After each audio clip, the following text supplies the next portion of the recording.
Second Son, Volumes 1 and 2. This is Volume 1, Chapter 9. Mu was keen to arrange a proper introduction to Ciro's cuisine, and Yuya was receptive to him when he told her they would be sampling sweets. "It's not fruit," he anxiously relayed, as he knew she had grown weary of produce local to A-Root. The Fey boy climbed up high to gather what appeared to be a bright, stringy moss from a tree with midnight black bark. "It's sugar lichen," he announced from above, cheerfully as he devoured an orb of the prize he tore from the wild tree branch. It readily dissolved like cotton candy as it touched his tongue. "That looks gross." Yuyu's nose rose with disgusted skepticism.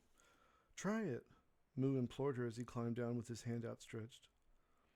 The texture was spongy, but still faintly brittle in some places from drying out. She brought it to her mouth and sniffed before slowly releasing her tongue to taste.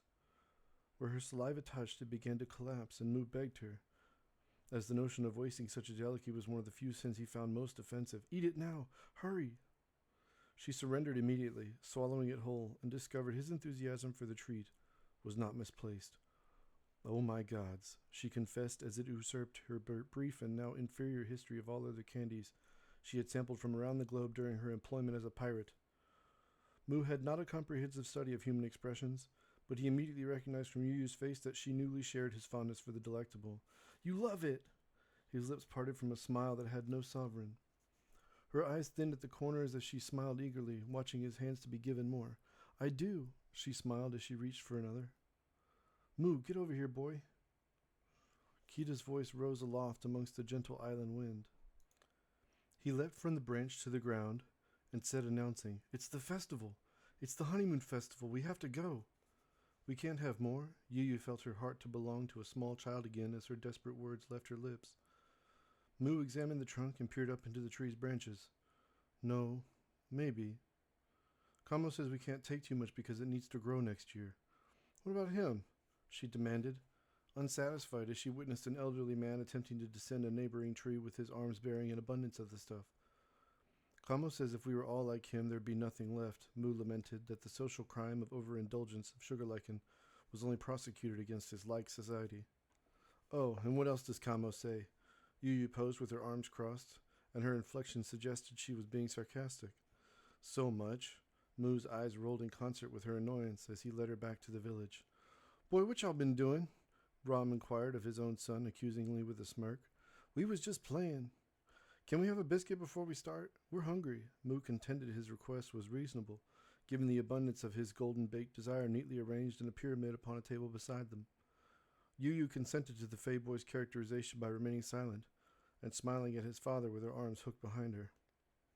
His father did not deny him immediately, so Mu turned to his pirate companion and grinned widely as he snatched his prize from the table and nibbled shyly. Yuyu was encouraged by his boldness and did the same before they scrambled away to assist with the preparations.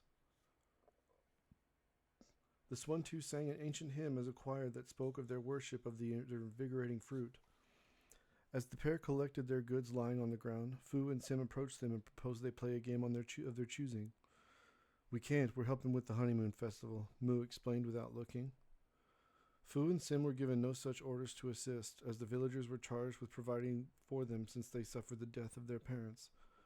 The couple had drowned 3 years before just off the coast when struck by an undertow while swimming on a night of impenetrable darkness. The brothers lived alone and bitterly received the company of their elders when a meal needed preparing or some other wisdom born from age was required. They looked into the sky, and predictably floating aloft was the moon, and it had already begun to turn the color of amber. When pilgrims are away from Ciro, they cannot see it turn the color of giant's honey.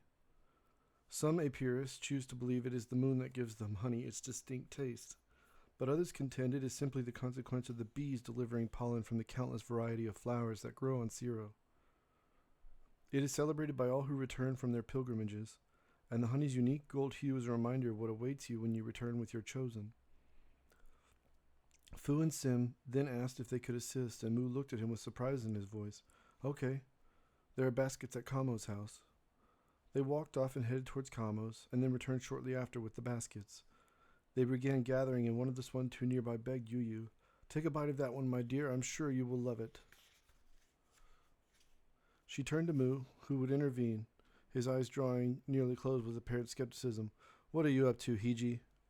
The Swantu giggled, and a gubu nut fell from his branches, and he caught it with his tongue. Nothing? He laughed, and immediately rendered his audience suspicious of his motives. Mu offered Yu a look and advised, He is a silly Swantu, don't listen to him. No, I promise my fruit contains ancient wisdom, Yu. You must try it, he said, grinning keenly. Yu bent down reluctantly and retrieved the fruit he stared at, and he went on.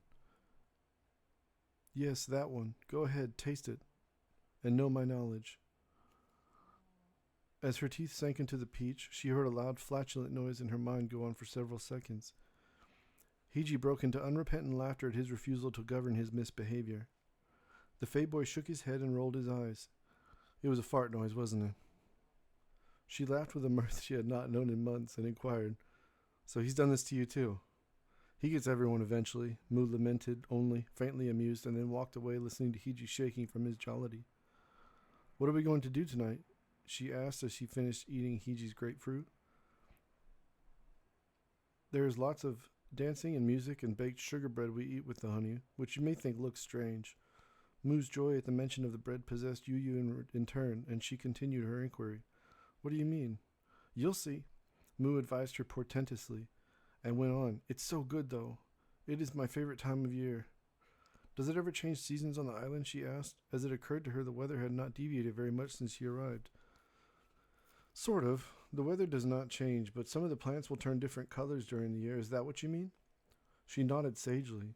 I've been to lots of places where there are no seasons, and it hardly gets cold in the winter, but it stays warm all year. Other places it gets so cold it snows most months. I've heard of it, but never seen it, Mu confessed, trying to summon an image of what she spoke. You will someday, I wager, when you go on your pilgrimage. But the notion of Mu leaving her behind only a few years from that moment brought terror to her heart. Despite the kindness revered by her new society, she did not want to be alone with them. She held her anxiety off and delivered her from peril on the sea. When she worked as a navigator for her crew, and she suspected they should avoid an oncoming storm, or perhaps a dangerous and shallow reef with a mere pocket for the ship to pass through that might be host to an ambush, she advised her captain of her misgivings, and the old woman learned quickly the girl's instincts were worth considering. Come on, let's go meet the giants. They are coming to the village to bring the big bread and honey. Big bread? Yu's face twisted to discern what he meant. It's big. Mu gestured with his arms, constructing an invisible arch of massive proportions. They took their filled baskets to the collection table in the center of the village and set them down and took off again. Yu saw Fu and Sim watching from afar, and she waved them over. Where are you going? The brothers asked of them. To find the giants on the road, Mu explained, and went on with forgiveness and kindness in his voice. You want to come? Fu and Sim glanced cheerfully at one another. Okay. The four of them ran in joyful company, skipping up the road and celebrating the thunderous steps of Henrik when he appeared from behind a hill. The giant was enchanted by the festival, and he lifted the four of them up to set them upon his shoulders. How are you all today? It's nice to see you playing together. Good, they offered him laconically, which still satisfied him, and his cheeks burned red with delight. I've got an extra sweet bread here, he admitted, and he revealed the massive loaf Mu just referred to and tore some pieces into pieces for the children. They took them with unparalleled enthusiasm, as he then pulled a jar of honey from his pouch, and Yu noticed immediately it shimmered in the light. Wow, what is that? She asked, pointing. Oh, it's honey. Henrik turned the jar in his hand before her and dazzled her with its spectacle. During the honeymoon it sparkles like that. No one knows why. He opened the jar, dipped a large spoon into it, and drizzled the honey from the spoon onto the sweetbread as they held them up. They began eating, and their eyes lit up. This is the tastiest food I've ever had, Yu announced, smiling eagerly and cradling the torn bread gingerly in her hand as she examined it closely. Henrik smiled with sheer ecstasy and advised, Save some room for later. It only gets better. Scene 2. As they rode upon Henrik's shoulders, they could see far and how the land steadily became flatter as it came closer to the coast. Once they reached the village again, Kita was organizing everyone's duties to prepare for the festival. She was standing near the table of food when the whole of the island sensed a rumbling in their feet. They all turned to one another in silent fear, just before the ground began to shake violently, and the baskets of food fell from the table, and scattered on the ground. Yu Yu frightfully turned to Mu, who bore a countenance of unbroken innocence that she perceived to mean he was wholly and perilously ignorant of what was happening. Everyone trying to remain upright screamed when they were brought to their knees from the trembling, and this one too howled as the ground cracked at their roots. The 4 children gripped the giant's shirt before there was a sudden explosion originating from the nearest mountaintop, and all turned to see a massive cloud of smoke and ash billow through the air above the peak. Another explosion, more destructive than the first, could be heard that was so loud it deafened everyone on the island simultaneously. Massive chunks of rock were sent flying in every direction, and the particles of heavy ash began to fall so thickly they could not breathe, and they scrambled with horror to shelter. Henrik collapsed and cradled the children in his hands and shielded them underneath his body as the rocks returned to the earth at terminal velocity. Makwa was struck in the head by a black and still fiery stone, and she crumbled to the ground with a mangled skull. Rael sprinted to her side and held her, trying hopelessly to stir his chosen, but there was naught he could do to liberate her from the eternal slumber. As her blood pooled in the knight's lap, a boulder unseen by Henrik turned his bones into shards and brought him to smother the children lying beneath. He laid unconscious as his breath became labored and weak, and muffled cries were emitted desperately by his charges. Rael saw Yu Yu's arms weakly protruding from beneath, and he parted from the body of Makwa to pull her to freedom. She gasped as soon as her lungs could draw breath again, and she cried while laying, "They're still under there." The knight, distraught in spirit but not in resolve, crippled his aging body attempting to preserve the lives of those children that Henrik surrendered his body to save. He bellowed as the muscles in his arms stretched and tore with the hopeless exertion.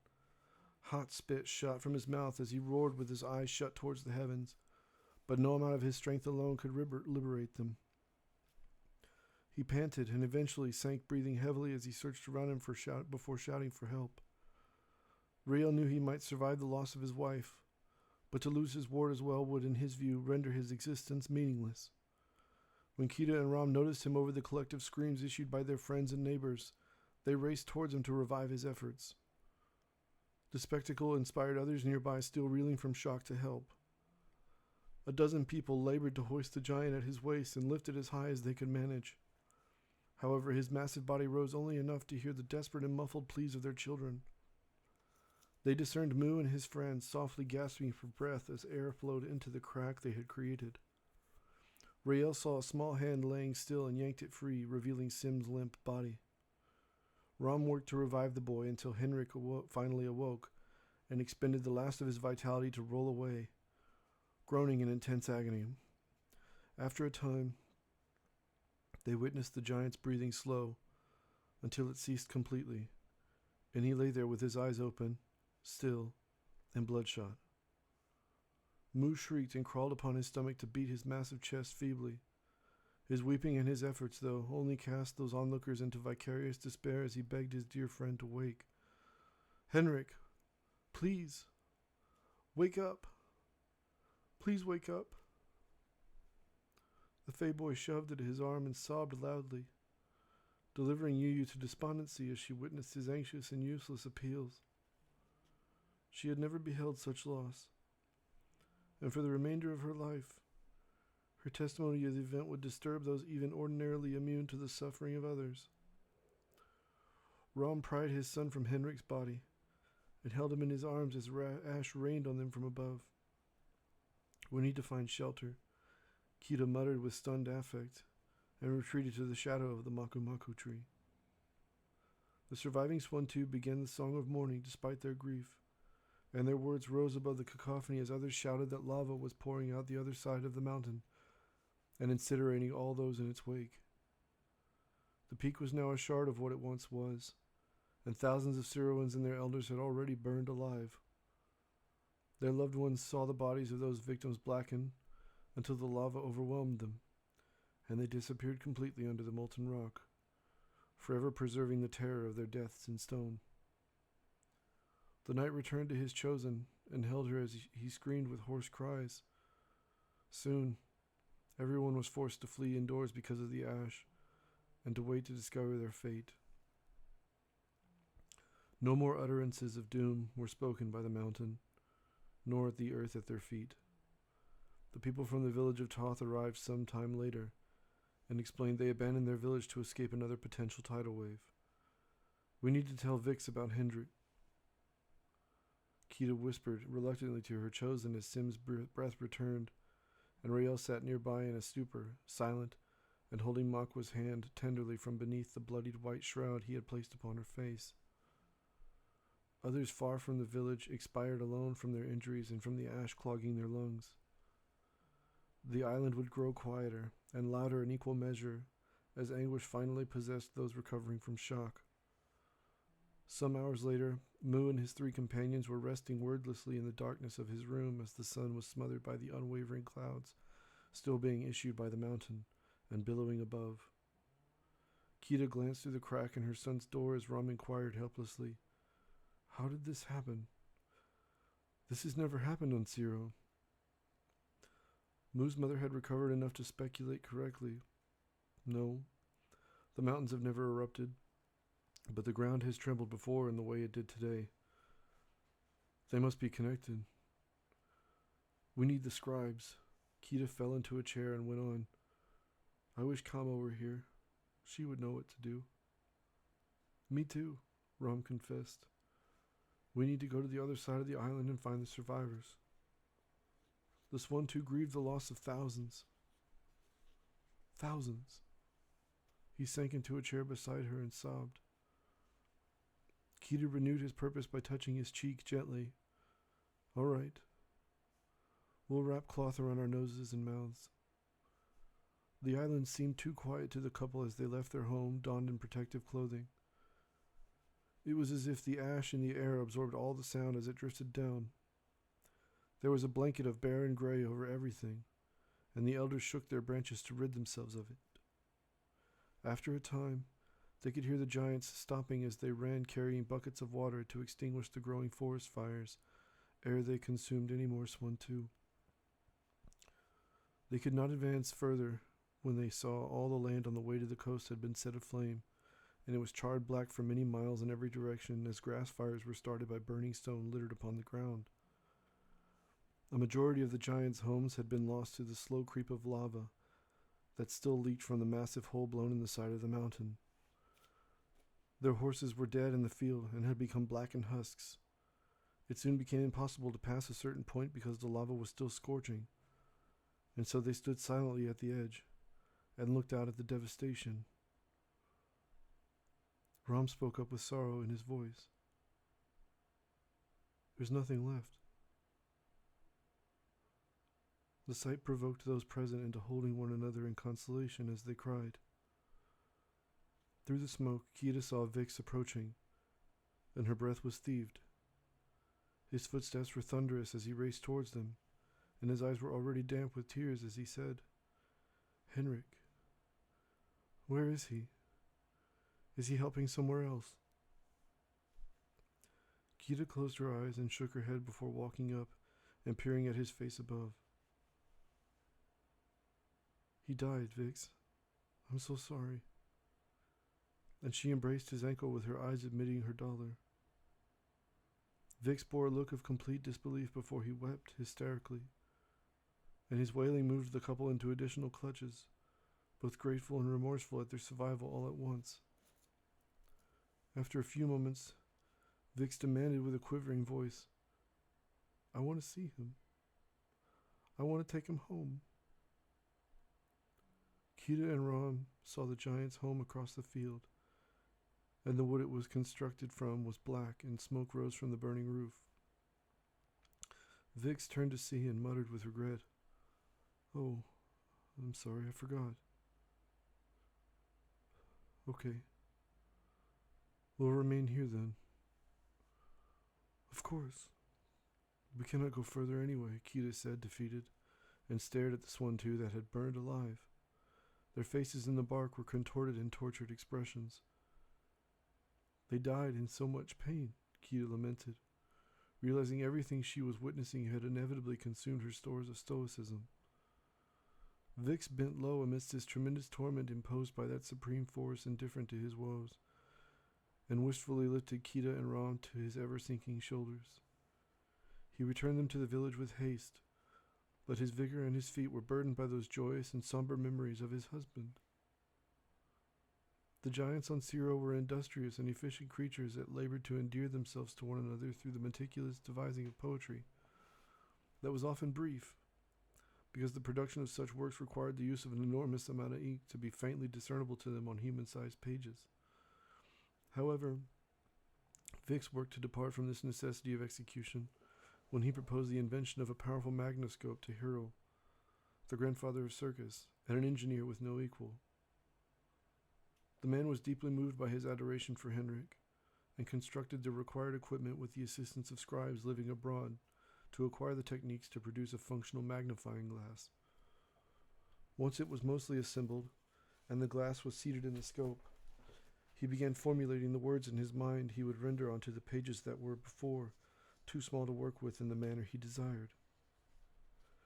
Following 4 months of composing an epic poem, and unable to dampen his obsession to perfectly illustrate his affection for Henrik, he left his work in the magnoscope in light of the window to briefly intervene in a conflict between 2 stallions in the field adjacent to his home.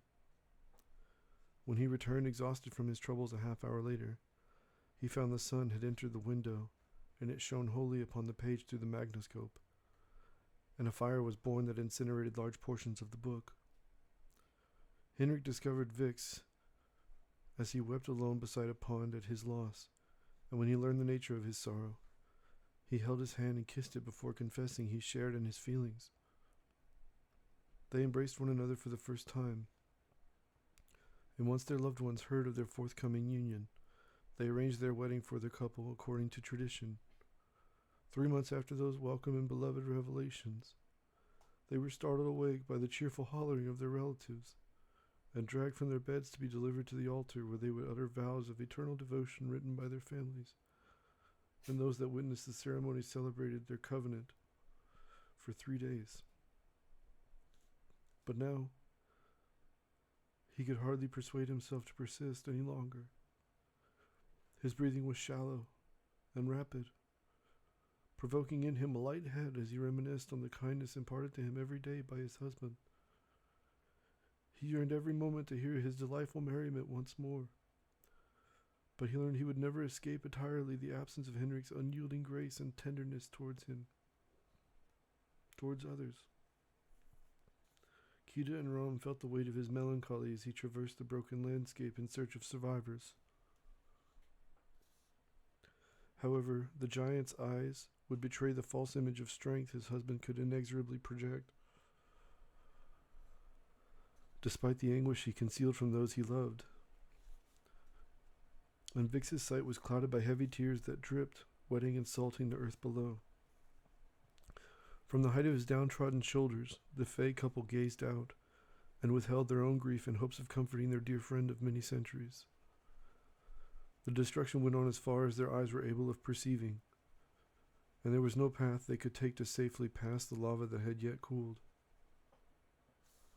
Vix gasped and collapsed to his knees at the sight of Henrik's body laying uncovered with his bloodshot eyes open, and his virtuous face being slowly immersed in thick ash. "Oh my gods," he cried with his voice in spirit and disrepair. The giant wept as he lifted his beloved, and alone delivered him to the sea to cleanse his body to be buried. When he returned some hours later, he was in the company of hundreds of others equally ruined at heart by their performance of the same task. Darkness fell early with the smothered sun, and before long, the Fey folk employed their spades to bury their dead, and dying as the Swan-Two continued to sing. Several ships traveled the coast to rescue those few that were able to tread the water for those many hours that disastrous chaos reigned. "I don't have a blanket or anything," Vix lamented quietly. "Our tools were lost. We can do it. We'll bury him," Moo declared with apparent affection, and gently touched the giant's hand resting near him upon the ground. The Fey boy longed to console him, and refused to leave his side even as the widower lost his will to speak. "You are all so small, and you suffer the deterioration of your own fortitude. You would be digging for a week. How can I ask you to do that? Vix questioned the Fey boy sincerely, but he would resign from his grief-ridden contrarianism when he looked upon Hendric's face and accepted their earnest enlistment with a nod. I'll go get the shovels, Yu expressed with a solemn and placid countenance. The giant examined her face and judged her to reflect Hendric's audacity to cure others of their undue hardship, even as he disregarded the notion he was not well acquainted with them. I've heard about you, little pirate girl. Hendrik told me all about how it was mere moments before you were hollering at Moo for observing that you smelled. The giant chuckled at the memory, fond and inexplicable to his memory, before his lip quivered and drooped with his bereaved eyes. He said you must belong here, otherwise you would not be alive. I always thought he believed in people too much, but I think he was right about you. Yu was embarrassed by his generous words and thought not to prolong his kindness, and spoke to hearten him further. Would you like some honey and sweetbread? All those present gazed up at the moon and saw it was entirely amber, and Vix rejoined, That would be very nice, thank you. She left their company briefly and returned with a massive loaf of bread above her head and a jar of sparkling honey, and offered, Henrik gave me this jar today. Would you like to have it? No, he gave it to you. You should keep it. Vix shook his head and waved his hand. Scene 3. Those that survived reluctantly nourished themselves with the sweet bread that was littered upon the ground. After a time, scribes from other villages arrived to record the testimonies of those prepared to give it. Rael refused to depart from Makwa's side, and his home in the Maku tree remained utterly dark when the sun finally fell over the horizon. Kita allowed Muck to perform his regrettable tasks, but eventually she could not refrain from her questions. He wore a grim expression as he wrote upon the parchments, and when Kita approached, he sighed, knowing he would have to give voice to the tragedy in its accounting. Have you seen the other side? Those memories singed his bleak spirits, and the image of those fresh corpses of his friends and neighbors were summoned to the front of his mind, and it brought him to weep before he answered, trembling. From Junro to Sigi, there is no one left. We cannot even reach them if we wanted to. We sent boats out to the coast to see, and they're all gone. Kita resolved herself to hearing his answer without becoming distraught, but she had not the strength to endure the truth. She collapsed into Ram's arms, and they both sobbed at the news. That's more than half of everyone on the island. She tried to whisper with a broken voice. The scribe remained still as he regretfully determined she should be made aware that she was mistaken. It is worse than that.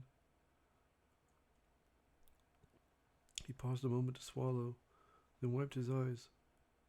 The smaller villages, some that were even left untouched by the destruction, bore no Fey folk, as they had all gone to Exel to visit for the honeymoon festival. And what of Exel? Ron pleaded to know as he stepped forward and brushed the ash from his face and white hair. Muck shook his head and sighed. We don't know. They're cut off on every side. Given the city is on a hill, I can't imagine what fortune would be required to spare those living and visiting there. They would have been struck directly by the debris from the eruption. Yu had yet to visit any of these places they mentioned, and she wondered what a city on Zero would look like. The village of Aerut was quiet and small when she compared them to cities from her travels. She studied Moo's reaction to understand the gravity of the loss, but she could not discern his feelings due to his inscrutable face. Everyone turned to Vix when he removed his shirt and placed it over Henrik's face before grieving and laying beside his body silently. Kita drew from her reserves of courage and suggested, Let us talk with this one too. They will be our eyes, as those that are stranded amongst the lava can still communicate with those here. They trudged up the hill with Moo and his 3 companions, tailing the adults with solemn and frightened expressions when they saw Megillah humming the song of mourning with her eyes shut and her lips pursed in pain. "Hello, you all," she addressed the group. As Kita moved to respond, the island felt the ground tremble again, and her eyes expanded with fear. But its perception lasted only a moment before it subsided, and all was still again. The scribe informed them after that moment of terror, "It's an aftershock. It may happen following an earthquake." "Is that what caused the mountain to erupt?" Ram inquired, grateful to feel anything but immense sorrow for but a moment. "I cannot be certain, but I also cannot imagine there being any other cause. I'm afraid I don't understand the mechanisms of the explosion. I merely observed they are connected in some way," he explained to his pensive audience. "Thank you for explaining that to us," Megillah offered sincerely and went on, encouraged by the frankness of his words. "There are thousands of deaths. Swan Sea, giants, and Swan 2. We will not know how many for sure until you're able to visit those villages we lost."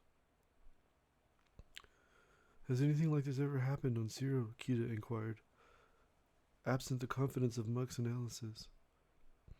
"Our memory is old, but not old enough to know the answer for certain. Ere we speculate to our detriment, we might simply look upon our mountains and see they are whole, save Mount Seraphon, which appears to be no more than a shard of what it once was. I'm one of the oldest one too, at 3,988 years. Actually, Huford, Himmel, Dexus, and Coim all passed today, and they were my elders by some years. I suppose I'm the eldest now. It's strange. I know I'm rather young to bear the title. Swan 2 can live for tens of thousands of years if we are spared all those perils that normally befall our kind, given enough time. I must confess, the legends of paradise have been assailed by the same nature that has rendered unto us prosperity and life and peace." "Surely you can't mean that," Muck answered with doubt, inadvertently emerging from his voice. Megillah smiled to soften the terror of her certainty. "But I do.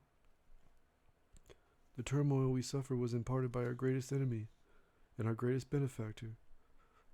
This force of caprice would see us extinguished and then reborn without permanence in memory or tradition.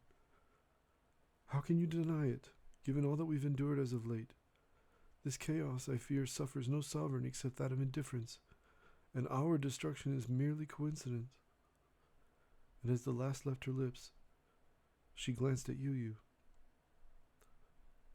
The fire still burning meant those still awake and laboring beneath the falling ash did not want for light.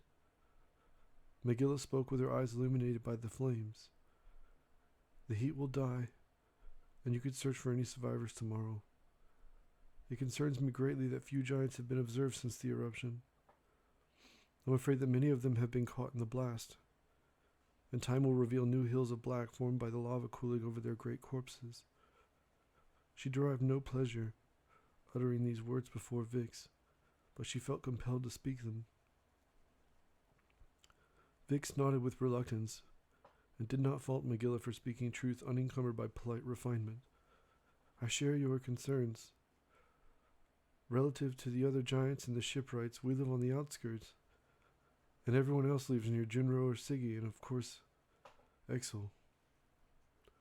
Fu and Sim appeared, having been driven by their sympathy for the task of dispensing gubu nuts to those surviving elders and their adult progeny. They snatched one happily from the large bowl they bore, and tossed each Swan 2 nearby their share of the profits of their mysterious find. Megillah smiled, and felt uncharacteristically endeared to young Fu, who had always been deprived her of the image of authority she and her society asserted she possessed. They dropped one on her tongue, and she ate it cheerfully. Her eyes drooped as she descended into bliss, contrary to their circumstances, and she spoke. "Thank you, young ones. But pray tell, where did you acquire such a bounty?" "We stole them," they answered boldly. Megillah's expression was one of curiosity. "From whom?" she asked, faintly amused by their ethically dubious criminal enterprise. The Fey boys turned and pointed accusingly at Garbo, who had just discovered his stores were raided. "Fey child, Megilla, what have you done? You've stolen my goods, and I cannot run.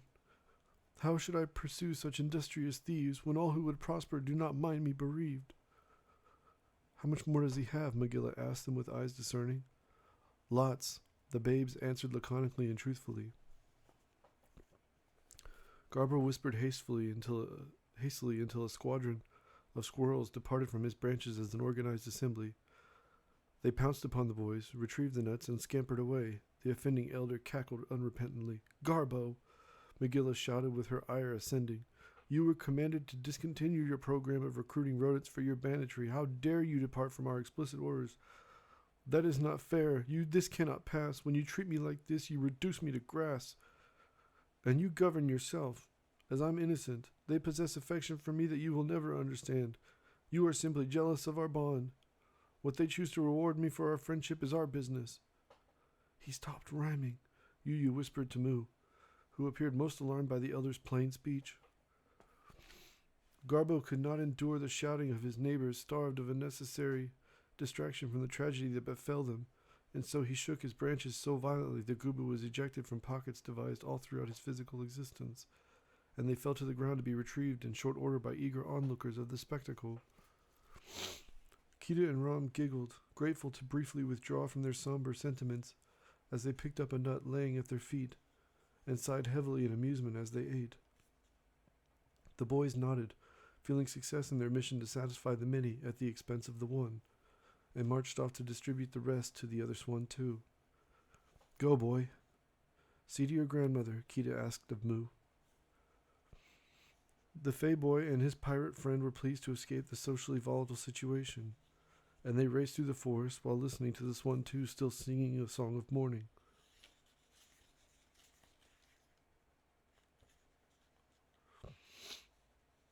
When they arrived at his grandmother, she was making a sincere effort to console Lev, who grieved her two newly orphaned grandchildren, whose parents perished by falling debris. Yawa saw them approaching and said quietly, "Hello, children." "Hello, grandmother," Mu responded in kind, growing solemn at Lev's lamentations. Yu waved at her shyly and Yawa spoke. "The island will be much quieter for many, many generations. Never have we lost so much in so little time. You should remember this for the rest of your days," she went on, mournful of her command. "We will," Yu rejoined genuinely and confidently. "We have not met, but I'm Yawa." Her face turned to Yu before she shot a feigned critical look at Mu. "How is it that you have not introduced me to this young girl since she arrived?" Mu was taken aback by her frankness and replied with remorse, "I'm sorry, grandmother." "It's all right, child," Yawa rejoined, reassuring the Fey boy with a gentle inflection. "It's nice to meet you," Yu said with the intent to flatter the elder with her sentiments. "I regret it is under the auspices of this tragedy. For the whole of my life, I've never seen so much despair. Save my pilgrimage to the outside world. But I must confess, you appear to me as if you are accustomed to such pain." Yu nodded regretfully at her keen observation and stared at her feet to dismiss any further examination of her countenance, but Yawa persisted in her inquiry.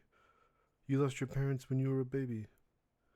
Yu peered into her eyes, confused by the truths she was capable of unearthing without any evidence to prompt her theories. "Yes. How did you know?"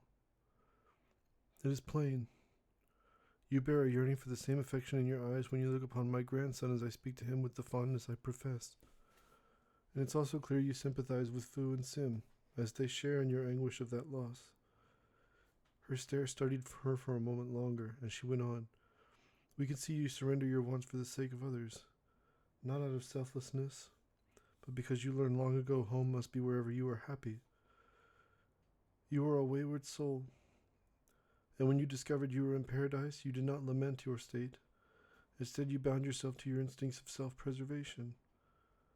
I do not say this to indict your performance of gratitude. I was once like you when I traveled to the outside world, stranded and hopeless, and I resorted to the same tactics to ensure my own survival amongst suspiciously agreeable people, such as we are."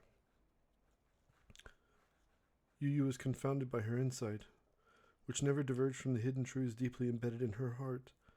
And the girl explained as Moo looked on, smiling at her cheerfully to instill confidence. I'm sorry. I was afraid of this place, and of you all. I don't remember much of my parents, and no one has ever convinced me I was worth more than my labor. A woman named Roan Finer took care of me until I was about 7, and stole most of my wages. She told me it was for my protection. Then she got real sick and died. And her friend Pat didn't like people very much, and he let me know that a lot. But he cared for me until our ship sank. He was below deck when it exploded, so he's dead now. It seems you rejected those dishonest practices. I applaud your resolve to be better than those who've wronged you. Yawa's eyes drifted to a close as her admiration swelled for the young girl. More like she's cursed if you ask me, a voice could be heard uttering with contempt. Helford Jono, how dare you? Yawa said, trembling with fury at his undeserved assumptions. I'm simply saying, he went on briefly before she interrupted him. Shut it, she bellowed sharply. No one wants to hear your ridiculous theories. Curses? What rot. There is no such magic in this world. You, dear, this one too is especially stupid. Don't listen to him. Yes, Helford, shut up your bloody mouth. Lev affirmed her rival's judgment before falling silent again with an amiable expression towards her. Helford grumbled and furrowed his brow before observing their joint commands. Yawa composed herself before continuing to Kita and Ram. I cannot refrain any longer from informing you, but the Swan too, known as the Order of the Scribes, a title borne by elders that were once scribes, were lost today. Every one of them has fallen. Our collected history and accumulated knowledge, brief and shallow though it appears, has vanished from this earth. Kamo and Circus will be distraught when they return to find their mentors were subjected to such a terrible fate. I fear the wisdom contained by the surviving Swan too will not be enough to save us from the perils of this earth. Megilla admitted with her voice declining as she considered in her mind all those potential catastrophes that may further be wrought against the survivors. And with the promised threat Kamo and Circus are investigating, we may need it soon. Lev confirmed she held the same reservations of fear. Moo and his companions failed to comprehend the urgency of their concerns. Despite the events and the suffering that passed, their experiences did not inform them of every danger to which they were susceptible on the island, and Hendrik's untimely death annihilated much of their collective confidence to wholly endure further tragedy certain to find them. They looked upon his body, shielded by Vix's shirt from the raining ash, and were baffled the once lively giant could be struck down by a boulder that appeared no larger than his fist. The fresh memory of the terror of his collapse atop them reignited their speeding hearts, and Yu could not depart from the trauma of its passing. Many on the island realized they could not bury their loved ones, for breathing heavily from the laver caused the ash to burn their lungs and invoke a fit of coughing. Scene 4. The days following, the sun was merely a yellow orb in the sky with little light penetrating the clouds, and the ash and the dust in the air. Night fell upon the island each evening without anyone realizing the day had ended. The survivors remained in their homes in the quiet and ate what they could manage, and then laid to sleep next to the bodies of their loved ones.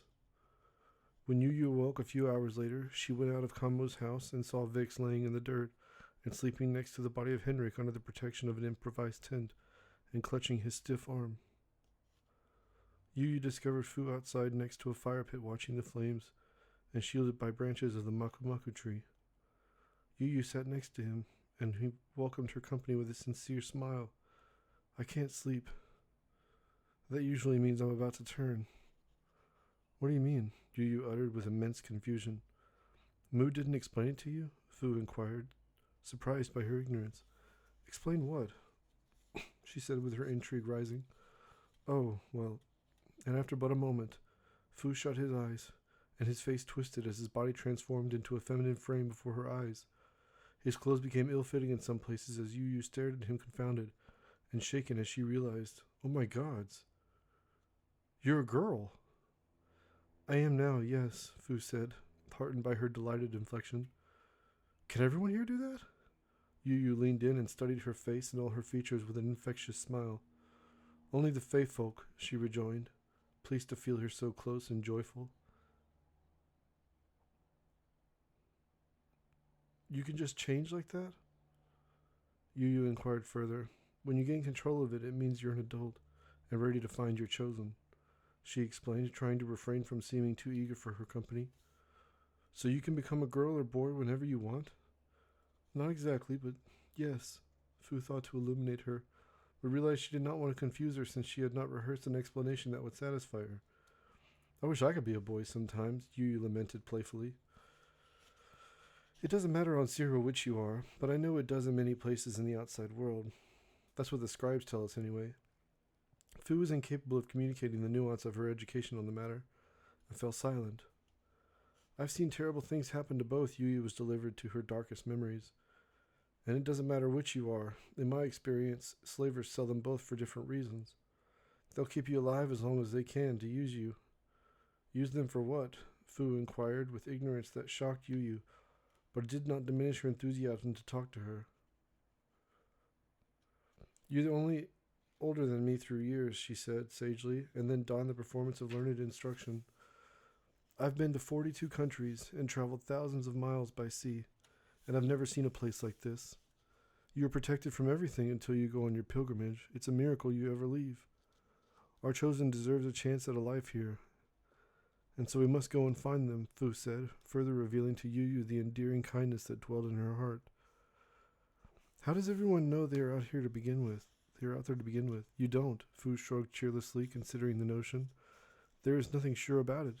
You may never find your chosen because they died from the vial, or drowned, or were executed for being a criminal. But if you ever do meet them, you will know it immediately. And then, what? You both get on a boat and sail here? Yu Yu was stunned by the simplicity of the ritual. Yes. No one says no, the pirate inquired with a healthy skepticism. I've never heard of anyone returning from a pilgrimage and their chosen said they would not come with them to Zero, she answered truthfully. I suppose if they say no, then they're not a chosen, Yu Yu rejoined. That makes sense. Do you feel any different? She asked, examining her new body. No, not really. Does it hurt to change? The girl hinted at genuine concern for her. Not at all. You're really pretty, Yu Yu replied, but only realized after uttering the words that she had spoken aloud. Thank you, Fu said, smiling as she blushed until her cheeks were comparable in color to the fire burning before them. They sat silently and listened to Vix's snoring along with the distant chatter of those swan-two that were restless and still singing. Can I ask you something? Yu's inflection indicated to Fu she was wary of posing the inquiry. Okay, she answered with suspicion. Why don't you like Mu? The words tumbled from her mouth like a clumsy acrobat. Because everyone else does. She faintly resented her assumptions of her feelings as she kicked a rock in front of her into the fire. That is not a good reason to hate someone, Yu lectured the fake girl, while she bumped against her with her shoulder. I don't hate him, Fu said, peering down with shame coloring her expression. You and your brother seem to get along well. Yu departed from her investigation upon noticing Fu was uncomfortable. She nodded with apparent irritation and said, He follows me everywhere. I wish I had a brother, or even a sister. I don't have a family anymore, Yu confessed as she rubbed her knees nervously. Everyone here is family, Fu answered, reciting a sentiment commonly expressed by everyone to those who arrive at paradise for the first time. We all came from the same seed. Even the chosen, you are part of us. I'm not a chosen, though. I came here by accident. Yu's words dripped with sorrow at the notion of living in another place where she felt she could never truly belong. The island accepts you. That is good enough for us. Everyone left anyway. But Fu was ignorant how her assurances only inspired anxiety, as she had witnessed many refutations of those feelings by some swan too. Is that where the fae folk come from? Paradise? No one knows for sure, but we have stories the scribes tell us. Fu began, recalling all those lessons that spoke vaguely of their origins. They say we discovered Zero through no concerted effort, and before there was a mist. Things were different back then, before there were Swan too. Sometimes in our dreams, we can see the past of our ancestors. It is impossible to remember them when you wake up, Kamo says. It's fragments of our past with no order or wisdom to be learned from them. Everyone has those dreams? Yes. Someday you will have them too, Fu said, merely guessing, but she thought it would strengthen her sense of belonging. How long does it take before it happens? It took about 50 years until I had my first, Rael spoke, casting away the weight of his grief as he approached. Makwa's body lay visibly and still on a bed through the beaded curtain. "Hello, my lord," Fu teased him, and the knight's eyes adjusted upon seeing she had transformed. "Don't call me that," Ryo commanded sternly, but his witness to the girl's apparent interest reminded him of how he looked upon Makwa's face, and he smiled. "Are you having trouble sleeping?" the knight asked as he sat nearby, peering towards the darkened sky further shrouded by the light of the fire. Fu nodded, extinguishing her playful disposition, and Rael gazed at Yu before asking, "What is keeping you up?" Yu felt no words she uttered could distract a man that recently suffered the loss of his chosen, and so she spoke briefly to lodge his need to confide in them. "I wake up sometimes, and it's hard to go back to sleep. Normally I sleep really well, but I'm having trouble tonight," he answered with his voice cracking as his eyes turned red from a need to shed his true feelings. "We're sorry about Makwa," Fu said on their behalf as they watched the once unshakable man dissolve his pride to softly cry in front of them. "Thank you." He wiped his eyes and sniffed. "She didn't suffer. For that I'm grateful." "Do you have children?" Mu has never spoken. Yu began, but Rael explained.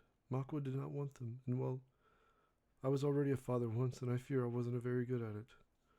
"Where are your kids?" the pirate asked with immense concern. "They are long gone now." He pinched his eyes shut to force unprepared tears down his cheeks and wipe them away. "Had children of their own, and their kids likely did the same. There's probably other Maros out there, but I'm the only one on Zero." "You were married before you met Makwa?" she asked. Unaware of the nature of her questions were considered exceedingly rude, but Rael resigned himself to answering anyway, if only to reflect on the true love that awaited him in Makwa. "I was. I had a wife named Varilla. She was kind and quiet. She was keen on learning to play music on different instruments. She even infused that passion into our children. We lived in Loy for 20 years. My boy was Krikalan, and my daughter was named Maisea. I had just earned a knighthood and became captain of the elite guard, and we had only celebrated our anniversary together 1 month before Makwa approached me in the market. I had never been so arrested by someone before in my life. I could not help it. I fell in love with her immediately. 3 days after we met, we left for Zero together, and we had over 270 years. Did you see your wife or children again?" Fu asked, refusing to excuse herself from the opportunity to learn more of his former life. "No, but they might have guessed what happened to me. Varilla was not a stupid woman. She was sharp, like you both." His feet shuffled the loose soil. Yu had not the patience nor understanding to pardon his sudden departure. "So you abandoned them?" He sighed heavily, knowing the girl's principles were such that she could ignore his failure to be loyal. "I tried to find another way to explain myself, but there is no way around it." "Yes, I did. But I'd not give back my years with Maka for anything." "I feel bad for them," Yu grimaced, and her eyes winced with mistrust and faint outrage. "I grew up without my parents, and I hated it." "You're still growing up," Rael's lips pursed as he considered her words of resentment. "The day you fall in love, you will understand why I did what I did." Vix snorted, and it caught their attention, but he continued sleeping. "Are you hungry?" Rael asked, holding out a piece of dried meat. Yu snatched it and began eating with a rehearsed ferociousness. "I thought no one ate meat on this island." "Populations in the wild must be controlled when creatures such as we change the landscape and destroy their predators, and often there really isn't a need to. The abundance of produce that never withers means death should not visit until the beasts only linger in pain. This is deer jerky. They're quite prolific on this island. Brought here a long time ago in pairs by people returning from their pilgrimage. Now they're everywhere. We hunt those that are in old age so the meat may be a little tough. Their pursuit also serves to teach our Fey folk how to kill them in the event food cannot be readily found. It does not sustain you like what comes from this one too. If you want to live for a very long time, like everyone else, you will have to eat what comes from the elders." Yu chewed and remarked with astonishment, "It's fresh." "I'm glad you like it," he smiled briefly and returned to peering at the sky. Rael swept the ash that had accumulated on his shoulders and hair. They all looked up and continued to descend in irregular flakes. How long is it going to come down like this? Yu Yu asked as it fell into her eye, as she brushed it away. I don't know. He shook his head with concern. And our scribe is gone, so we can't ask her. She would likely know. Rael began coughing, and as he breathed in, it worsened. He covered his mouth with a cloth, and his breathing slowed, and the coughing ceased. Let's go indoors. It's poison to the lungs to remain out here. The knight rode the vine of the maku-maku tree and disappeared inside his home. Fu and Yu Yu glanced at one another, neither one moving to get up. I guess we should go to bed, Yu Yu said with apparent disappointment. We can always sit inside Kamo's, in your house, and talk. There is no one to tell us no, Fu offered, grinning at her subversion. Yu Yu returned her enthusiasm and said okay, and struggled to disguise her giddy mood with any appropriate alternative. They passed the slumbering Swan-Tu of many forms and entered the lighted library. For a moment the environment felt overwhelmingly intimate, and they realized they were utterly alone. Yu Yu broke the silence. So when will you go on your pilgrimage? 4 years from now, Fu rejoined, but it seemed to Yu Yu she bore no enthusiasm for her imminent journey. Yu Yu smiled at the thought of joining her, but she hid those feelings and changed the subject. How long will you be a girl? I don't know, usually a few moons. And then will you go back to being a boy? Yu Yu asked, concerned that eagerness to talk that she experienced would not diminish before Fu left. Yes, the fed girl was no less disappointed at the thought of Yu Yu regarding her with no affection once again. Yu Yu was pensive as she asked with a buoyant inflection, when will you be able to control it? When I'm 15 to 18 summers, but should it occur when I'm 15, I'll stay on the island until I'm 18 and then leave for my pilgrimage. When would you be able to see your chosen?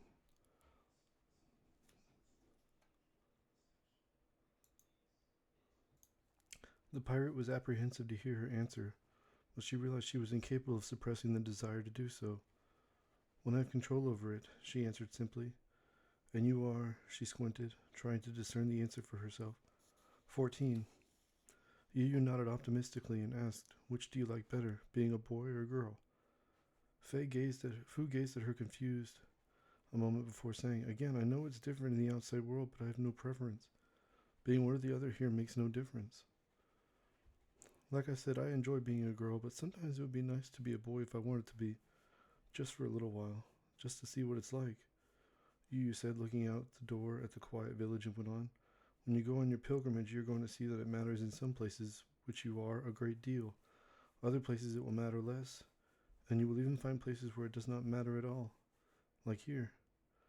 I enjoy being a girl, especially when people are not trying to shame me for being one. How do they try to shame you? Fu asked, intrigued and saddened by her wisdom on the matter. Different people in different places have different ideas about how girls and boys are meant to be. I guess I just realized you'll never get it right everywhere. Maybe that's the trick, though, to keep you on your toes. Fu flipped through a book and glanced up at Yu Yu. You were right earlier, she rejoined happily. About what? You are older than me. That's the end of chapter 9, The Second Son, Volumes 1 and 2.